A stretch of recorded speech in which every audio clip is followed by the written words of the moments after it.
The first thing I would say is that we didn't approve of the establishment of the External Action Service, and we didn't approve of the appointment of Baroness Ashton.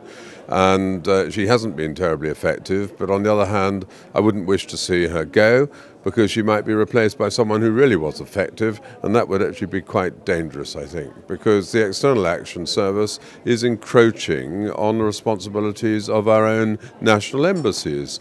And I see that all over the world when I travel around to many countries. The other thing that Baroness Ashton is responsible for are these so-called EU military missions and military policy.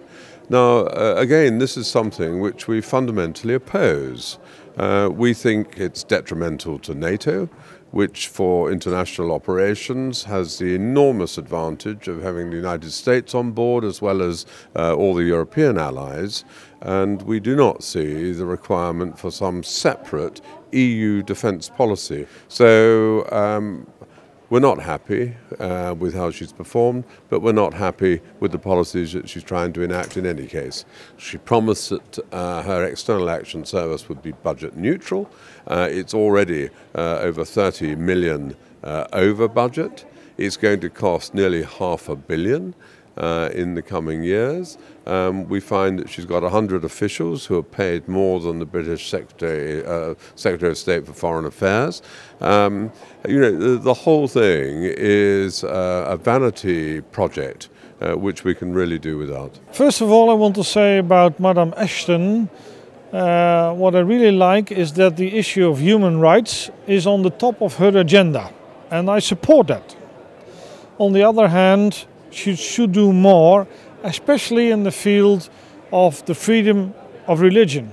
You know, there are a lot of Christians around the world who are persecuted. We know about the Copts in Egypt, Christians in Iraq, Iran, in Pakistan, to mention Asia Bibi, and in North Korea.